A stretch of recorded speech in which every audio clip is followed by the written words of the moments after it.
बल्कि नाजायज धन जो गंदे खान पान में आप खर्च करते हो वो तुम्हारा धन बच जाए, बाल बच्चों के पढ़ाई लिखाई के काम आवे, घर बनाने के काम आवे, शादी ब्याह में काम आवे। महात्मा हर तरफ से तुम्हारी मदद करना चाहती है, लेकिन तुम महात्माओं की बातें नहीं सुनते। तो क्यों आपको मालूम नहीं कि परमार्थ के कारण साधु धरा शरीर, साधु से हो न कारज हानि। साधु संत महात्माओं से कभी काम की हानि नहीं होती, क्योंकि वो सबके हित में आती है, सबके हित में। वो एक जाति के लिए, एक धर्म के लिए, एक फिर के लिए नहीं आती। सर्वभूत हितेनता, सब जीवों का कल्याण हो, सबका उद्धार हो, उनकी एकमात्र यही उद्देश्य लेके आते। लेकिन तुम उनके उद्देश्य को समझते नहीं। क्यों? तुम संदेश सुनते नहीं हो, निर्देश आदेश मानते नहीं हो, तो तुम्हारा उद्देश्य कैसे निकलेगा, कैसे हल करोगे आप? ये सब जानकारी आपको रखनी चाहिए, लेकिन आपने तो कोई जानकारी नहीं। जब बाबा जी ने इस भारत की जनता के रोने पर कि कोई नहीं सुनता है, केवल चंदा नोट वोट के समय सुनते, इसके बाद कोई नहीं सुनता, तब कहा अच्छा बच्चा, मैं तुम्हारे लिए एक भूमिका, एक व्यवस्था बना देता। उस व्यवस्था का नाम है दूरदर्शी। दूरदर्शी राजनीति नहीं है। अगर जय गुरुदेव नाम से कोई चुनाव लड़ेगा तो हार जाएगा, और जय गुरुदेव नाम लेके चोरी करेगा तो पकड़ जरूर जाएगा। इस नाम से दो काम ये नहीं। तो कहा मैंने ये भारत की जनता के सुख शांति के लिए, न्याय सुरक्षा के लिए मैंने व्यवस्था बना था। उस व्यवस्था का नाम कहते दूरदर्शी है। उसका और वो 24 मार्च सन 1980 को अहमदाबाद में दूरदर्शी को जन्म दिया। कहा बच्चा, इसका राष्ट्रीय अधिवेशन हरियाणा प्रांत के करनाल जिले के कालिदास रंगशाला पार्क में 7, 8, 9 फरवरी को यह संपन्न हुआ। जब राष्ट्रीय अधिवेशन हुआ और कहा मैंने दूरदर्शी को यानी आशीर्वाद दे दिया। बाबा जी ने कहा मैंने दूरदर्शी को आशीर्वाद दे दिया, ये फले फूलेगी, तुम इसका महाप्रसाद हिंदुस्तान के समस्त विभागों के कर्मचारी अधिकारियों के पास पहुंचा दो। आपने प्रसाद भी बांटा और तुम ही भूल गए। अभी तो प्रसाद का कोई काम नहीं। जिसने प्रसाद बंटवाया, प्रसाद का लाभ देने के लिए संकल्प किया, ये दूरदर्शी फले फूलेगी, सबका काम करेगी, और तुम कैसे हो कि दूरदर्शी के जन्मदाता मर के चले गए। आप तो ये प्रचार कर रहे हो, आप तो ये प्रचार कर रहे हो। ये व्यवस्था सब झूठी थी, दूरदर्शी सब झूठी। जब काश्तकार रोने लगे, चिल्लाने लगे, तो बाबा जी ने कहा ऐ काश्तकारों, तुम 90% हिंदुस्तान में इतनी एक मुट्ठी भर नेता, ये 90% काश्तकारों पर अपना आतंक जमाए हुए, कोई नहीं सुनता तुम्हारी, कोई नहीं सुनता। जबकि रोटी का कारखाना कहीं पर किसी ने आज तक बना नहीं पाया। रोटी का कारखाना काश्तकारों के खेत, और बिना रोटी कोई जिंदा नहीं रह सकता। क्या बंगला, क्या फ्लैट, ये मतलब फ्लैट, क्या कार मोटर, क्या रुपया पैसा खा लेंगे? अरे जिंदा रहने के लिए रोटी है, और रोटी किसके पास? काश्तकार के खेत। ये रोटी है। रोटी अन्न प्राणदाता, अन्न हमारे आपके प्राण है, इसलिए हम सबके प्राणदाता घूम जो तक खेतिया काश्तकार, आज प्राणदाता की क्या हालत। इसलिए बाबा जी ने इनके रोने पर कहा तुम्हारा कोई झंडा है? सबने अपना अपना अपना झंडा बना लिया, अपनी अपनी पार्टी बना ली। तुम्हारी कोई पार्टी, तुम्हारा कोई संगठन, तुम्हारा कोई झंडा दिया बना के? क्यों? झंडा अधिकार का प्रतीक होता। अगर काश्तकारों का संगठन बना देंगे, झंडा देंगे, तो अपना अधिकार मांगेंगे। इसलिए तुमको भूल भ्रम संदेह में रखने के लिए आज तक तुम्हारा कोई झंडा नहीं, कोई झंडा नहीं तुम्हारा। तो बाबा जी ने इन 90% काश्तकारों को सच्ची सुख शांति इनको मिले और इनको अपने वस्तु की कीमत मिले। जबकि हिंदुस्तान में सबसे छोटा व्यापारी होता है ये चाट बेचने वाला, सबसे छोटा दुकानदार भी चाट बेचने वाला। ये भी अपनी चाट की कीमत स्वयं बताता है और जिस पत्ते पर देगा पत्ते की कीमत लगा के देगा कि 5 रुपए में देंगे, ले तो ले, नहीं चले जाओ। ये भी अपनी वस्तु की कीमत खोलने का इसको अधिकार है, लेकिन काश्तकारों को कभी अधिकार नहीं कि मेरा गेहूं कितनी कीमत में तैयार हुआ, मेरा चावल धान कितनी कीमत में तैयार हुआ, मेरा गन्ना आलू कितनी कीमत लागत में तैयार हुआ। जब तक आपकी लागत को लगाकर और तुम्हें उचित लाभ नहीं दिया जाएगा, काश्तकारों को कोई खुशहाल नहीं कर सकता। कोई हिंदुस्तान में खुशहाल इनको नहीं कर सकता। तुमसे किसी ने पूछा कि तुम्हारा गन्ना कितनी लागत में तैयार हुआ, लिहाजा प्रति क्विंटल कितना इसका भाव रखा जाए जो तुमको उचित यानी मजदूरी दाम मिल सके। किसी ने पूछा, किसी विधायक सांसद की, मुख्यमंत्री प्रधानमंत्री की चिट्ठी आई, तुमसे किसी ने पूछा और तुम 90% ऐसे रह गए। बाबा जी ने तुम्हारी इसी फरियाद को सुनकर 10-11-12 सितंबर 1987 को ग्राम देवलखा तहसील केसरगंज जिला बहराइच उत्तर प्रदेश में भूमियोतक संगठन की आधारशिला रखी और आखिरी दिन क्या कहा था, ऐ भूमियोत को, अगर तुमने विश्वास के साथ अपना ये भूमियोतक खेतिहर काश्तकार संगठन का ये झंडा तुमने अगर पकड़ लिया तो हिंदुस्तान में जितने काले नीले पीले हरे लाल झंडे लिए घूम रहे, ये अपने अपने झंडों को फेंक कर अगर तुम्हारे भूमियोतक खेतिहर काश्तकार संगठन के झंडे के नीचे अगर ना जाए तो इस बाबा को बाबा मत कहना।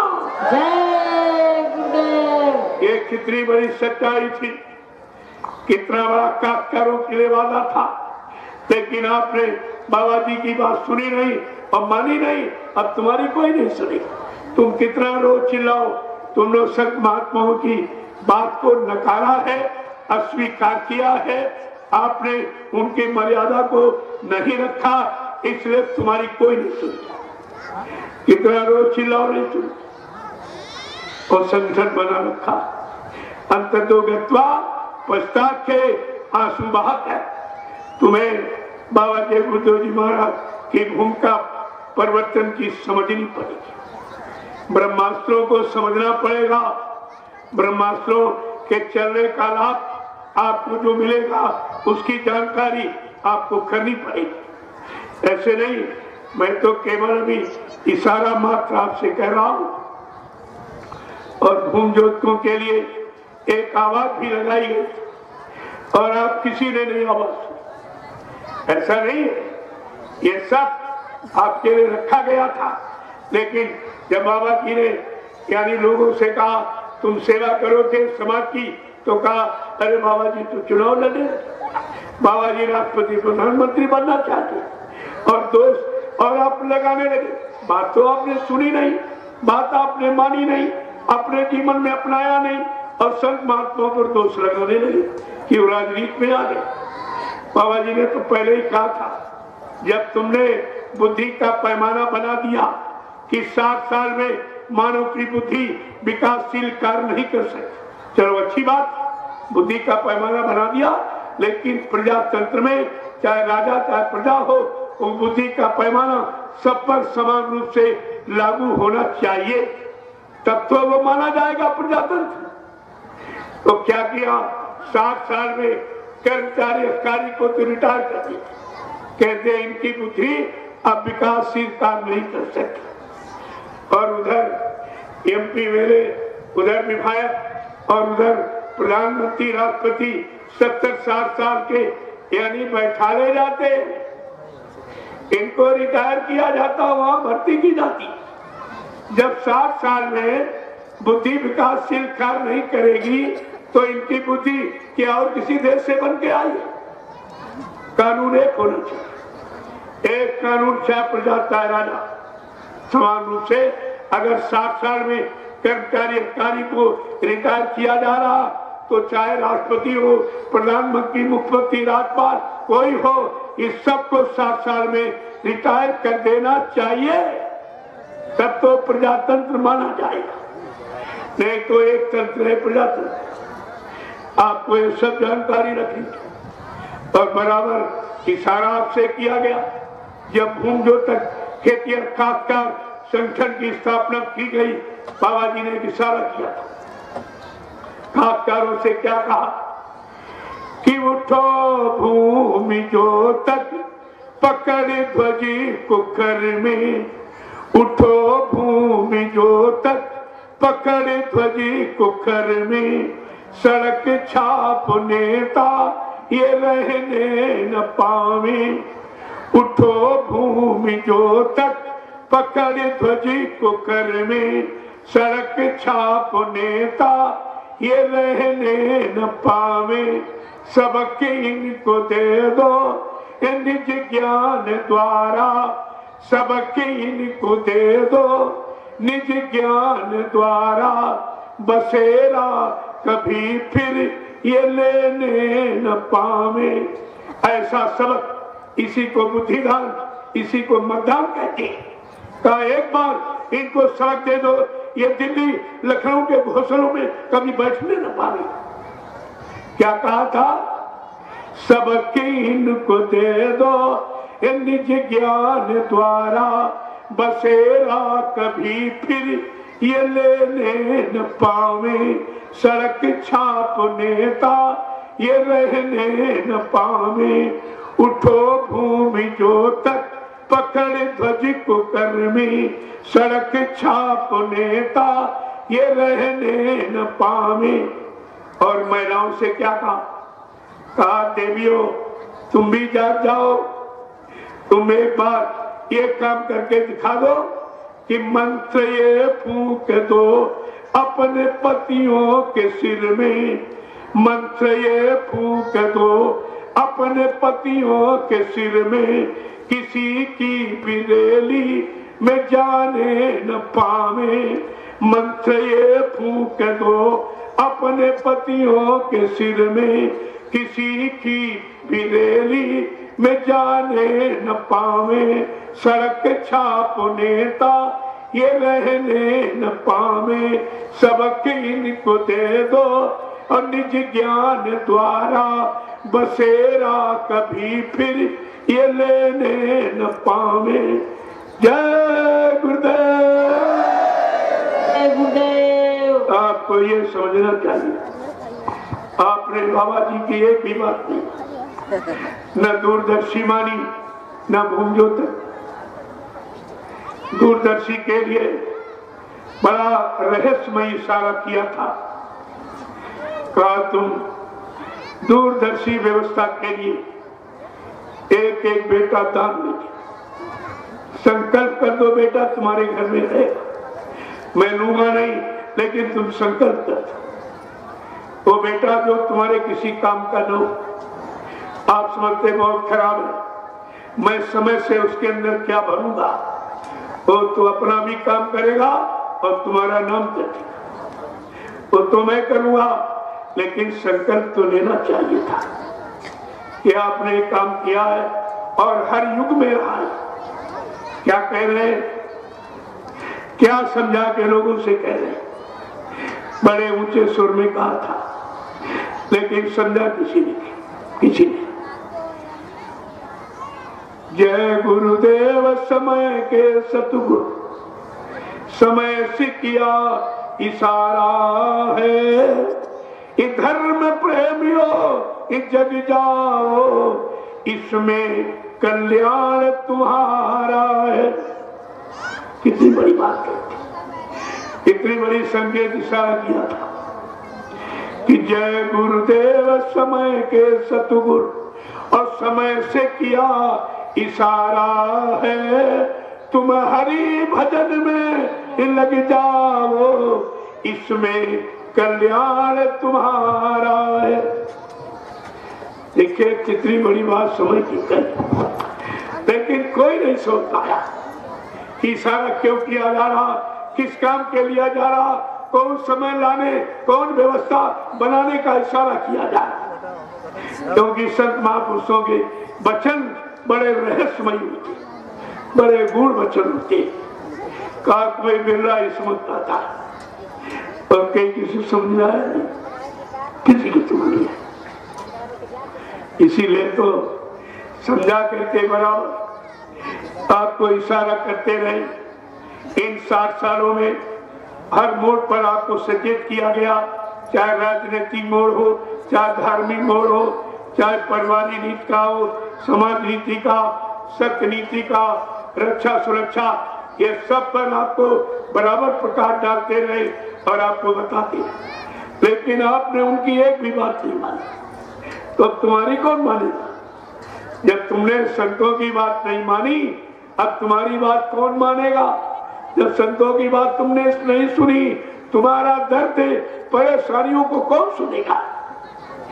ये आपको सब विचार करना चाहिए। लेकिन कुछ नहीं कि देश धर्म की रक्षा खातिर जय गुरुदेव ने ललकारा, एक बेटा अर्पण कर दो, है गुरु का यही इशारा। माँ बहनों की लाज बचाने हित पैगाम उचारा, न्याय सुरक्षा लाने को दूरदर्शी अस्त्र संहारा, एक बेटा अर्पण कर दो, है गुरु का यही इशारा। और हर युग की बात बता रहे। त्रेता में जब विश्वामित्र ने धर्म का मंत्र उचारा, त्रेता में जब विश्वामित्र ने धर्म का मंत्र उचारा, और राजा दशरथ से जा मांगे राम लखन दो कुमारा, एक बेटा अर्पण कर दो, है गुरु का यही इशारा। देश धर्म की रक्षा खातिर जय गुरुदेव ने ललकारा, एक बेटा अर्पण कर दो, है गुरु का यही इशारा। द्वापर में नारद जी ने सोचा था यही विचारा, द्वापर में नारद जी ने सोचा था यही विचारा, कि भादो मास रहने अंधियारी, गोकुल भेजो कृष्ण कुमारा, एक बेटा अर्पण कर दो, है गुरु का यही इशारा। माँ बहनों की लाज बचाने हित पैगाम उचारा, न्याय सुरक्षा लाने को दूरदर्शी अस्त्र संहारा, एक बेटा अर्पण कर दो, है गुरु का यही इशारा। देखिए कैसे कह रहे। सत्ययुग में हरिश्चंद्र सत्यहित पुत्र से किया किनारा, सतयुग में हरिश्चंद्र सत्यहित पुत्र से किया किनारा, मोर ध्वज ने धर्म के खातिर चलायो पुत्र पर यारा, एक बेटा अर्पण कर दो, है गुरु का यही इशारा। आजाद भगत नेता सुभाष आजादी के रखवारा, आजाद भगत नेता सुभाष आजादी के रखवारा, कहे गुरु जी ये सुंदर अवसर तुम्हें मिली न बारंबारा, एक बेटा अर्पण कर दो, है गुरु का यही इशारा। देश धर्म की रक्षा खातिर जय गुरुदेव ने ललकारा, एक बेटा अर्पण कर दो, है गुरु का यही इशारा। न्याय सुरक्षा लाने को दूरदर्शी अस्त्र संहारा, एक बेटा अर्पण कर दो, है गुरु का यही इशारा। जय गुरुदेव, जय गुरुदेव, जय गुरुदेव,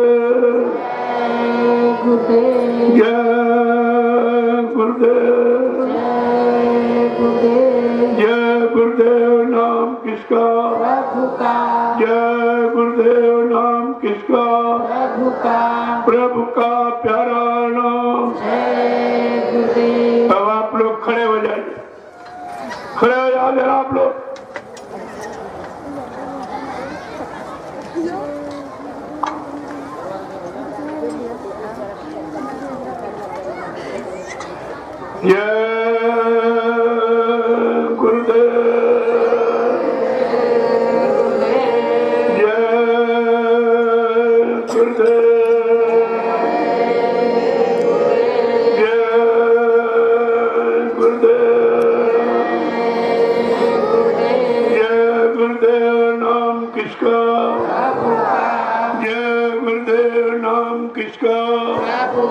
प्रभु का प्यारा नाम, जोर से बोले,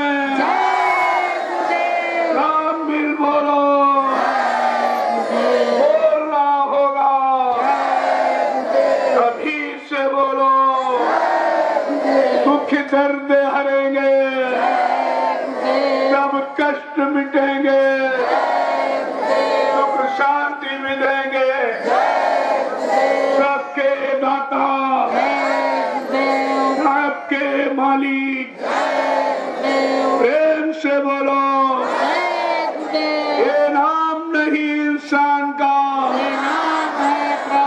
ये काम नहीं इंसान का। जय गुरुदेव।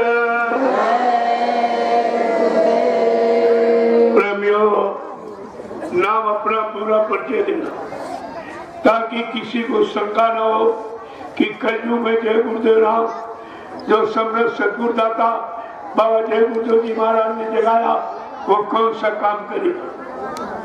ये पूरा परिचय देना। अन्य युगों में जो भी नाम जगाएगा